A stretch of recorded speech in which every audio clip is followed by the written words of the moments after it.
God is talking. Subscribe. All right, so are you ready to dive into some pretty heavy stuff? Oh yeah, I'm ready. You sent over these excerpts from God is Talking, Yeah. and whoa, this book does not hold back at all. It's a lot to take in for sure. It really is. We're going to try and explore its perspective on time, reality, Right. and the purpose behind everything that happens in life. Yeah. Even the stuff that makes you kind of go, wait a minute. Makes you question everything you thought you knew.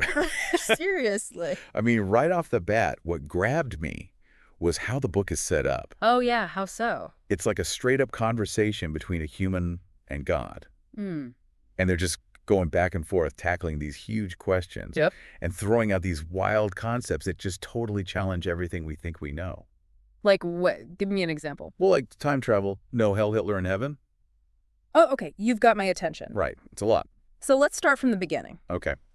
The book jumps right into this idea that time, as we understand it, is an illusion. It argues that the past and the future only exist in our minds. Interesting. And the only true reality is this very moment. Right here, right now. Right here, right now. And it goes even deeper than that. Oh. It describes time as vertical, not linear. Okay. I'm not sure I follow. So imagine like a stack of papers on a spindle. Okay. I'm visualizing it. Each caper is a different point in time, and all these moments exist simultaneously. So all moments are happening at once. That's the idea. Woo. Yeah, it's a mind-bending concept. It is. And the book even connects this to déjà vu, Oh, really? that feeling of I've been here before, you know? Yeah, for sure. It suggests that déjà vu could be us like glimpsing multiple time points overlapping. Okay, now my head is really spinning. I know, right? But it's kind of exciting to think about, too. I mean, yeah, it is kind of cool. It opens up so many possibilities. For sure. And this leads into the book's bigger point about reality itself. Okay. It argues that there's no fixed right or wrong in the universe. So morality isn't black and white. It's more like different models of seeing the world. But how does it explain things we all agree are evil, Like what? like the Holocaust? That's is where it gets tricky. Okay. And honestly, uncomfortable. The book says that even someone like Hitler didn't do anything inherently wrong. Hold on now. Yeah. Are you saying there are no consequences for actions, even horrific ones?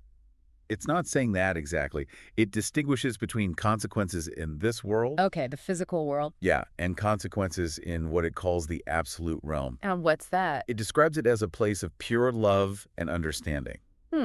So things work differently in this absolute realm. That's what it seems to be saying. But how does that apply to Hitler?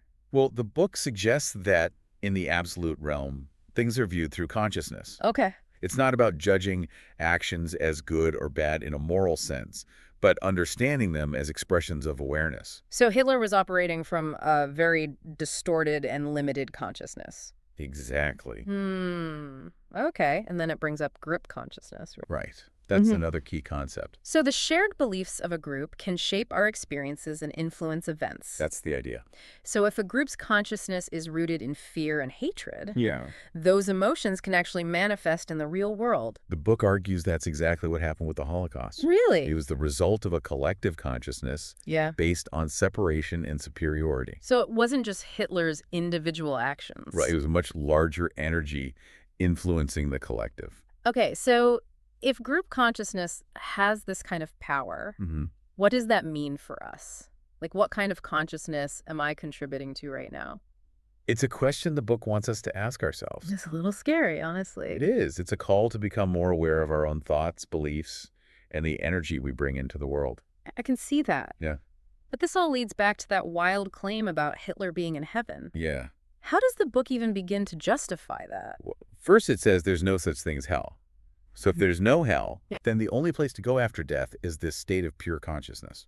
Which the book describes as heaven. Exactly. So it's not about being rewarded or punished, Nope. but transitioning to a different state of being. That seems to be the idea. Okay, I think I'm following so far. And it ties into this idea of death not being an end, Okay. but a shift to a higher level of awareness. All right, so let's say we accept that there's no hell. Okay. How does the book explain Hitler ending up in this state of pure consciousness? Right. I mean, his actions were horrific. To say the least. The book addresses this head-on. Okay. It argues that from the absolute realm's perspective, even Hitler, despite his actions, was still a part of God's creation. So even in his darkness, he was still connected to this source of love and light. That's how I understand it.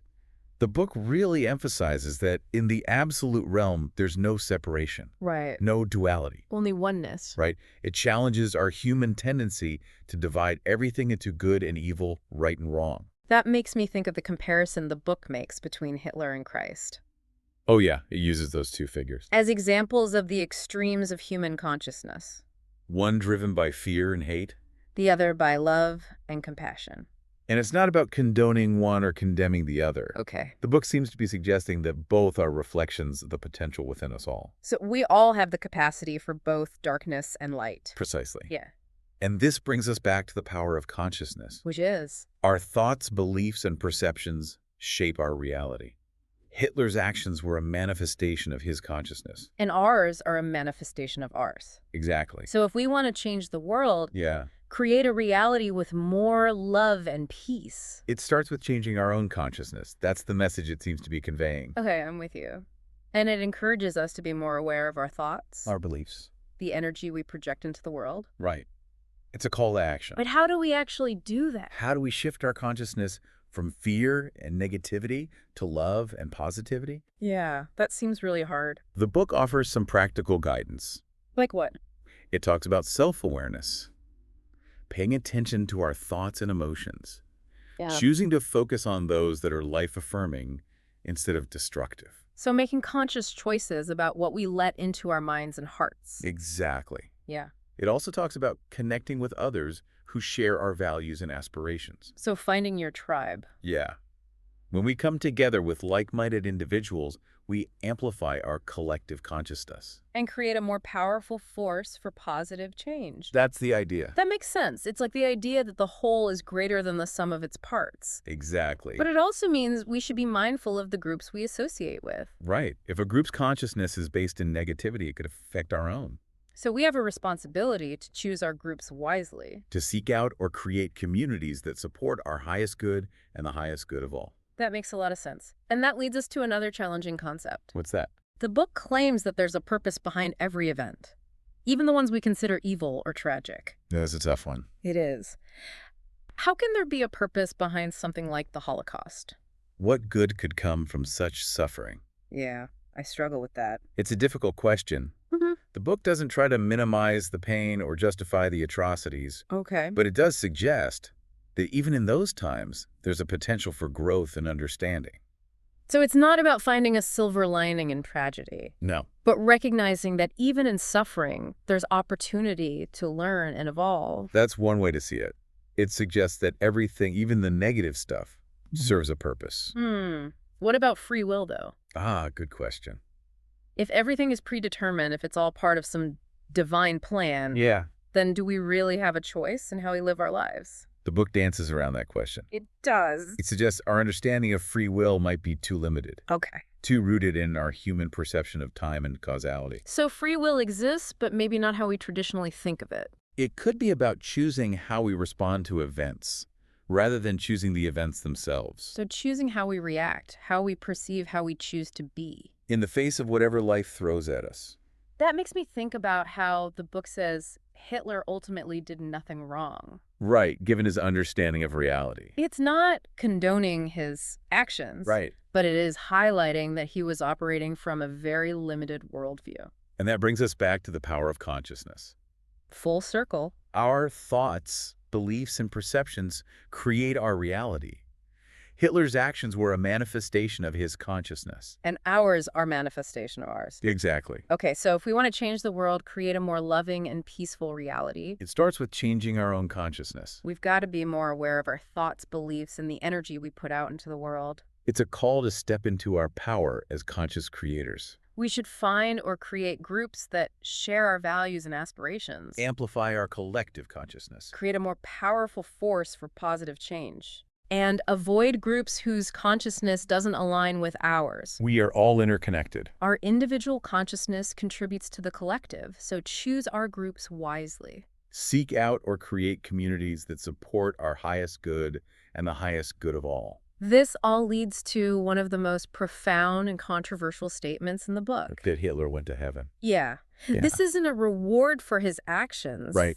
but a reflection of the book's perspective on death and God's love. It's a challenging concept for sure. It goes against everything we've been taught about good and evil, heaven and hell. It does. But if we see it from the book's perspective, Yeah. death is not an end, but a transition, To a state of pure consciousness. where judgment and punishment no longer exist. It's a radical shift in thinking. This is a lot to process. It challenges our conventional ideas about morality, justice, the afterlife. It does. But I appreciate that the book pushes us to consider these bigger questions and explore different perspectives. And not offering easy answers. It's prompting us to dig deeper, question our assumptions, and expand our understanding of what's possible. Maybe that's the point, not finding all the answers. But embracing the mystery and wonder of existence.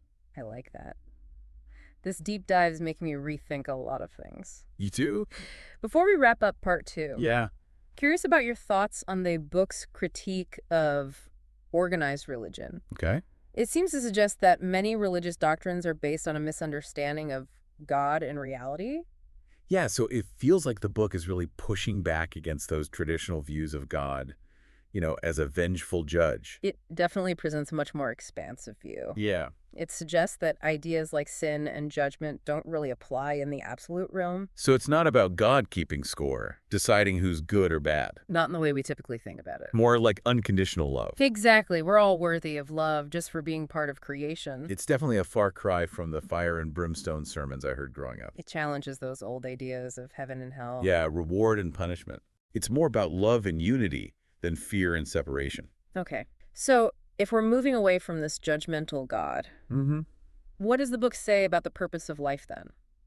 That's where the idea of consciousness comes back in. Okay. How so? It suggests the purpose of life is to evolve our consciousness. To become more aware, more aligned with that love at the heart of creation. Exactly. It's a journey of growth and self-discovery. All about learning and growing. Through every experience, every challenge, every joy. It makes me think about everything we've been discussing. Yeah. Time as an illusion, reality, consciousness, it's all connected. It's all part of a larger picture. So it's not just about our own spiritual journey, No. but how we contribute to the collective consciousness. We're all part of a larger tapestry. Our lives woven together to create something bigger. That's a beautiful way to put it. It really shows how interconnected we all are. And how much our actions matter. Not just for us, but for the whole world. Exactly.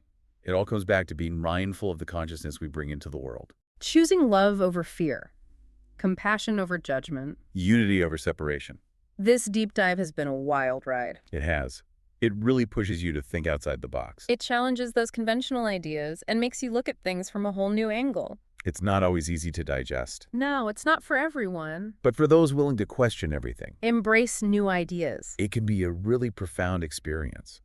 So as we wrap up this deep dive, Yeah. what's one thing you hope people take away from God is Talking?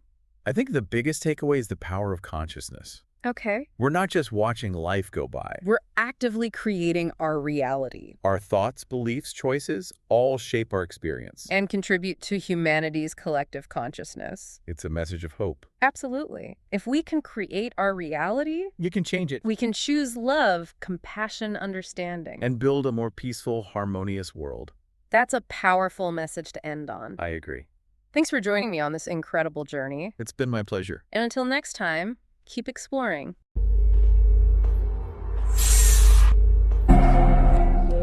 Eyes anoint you starlight, 将爱变成灯。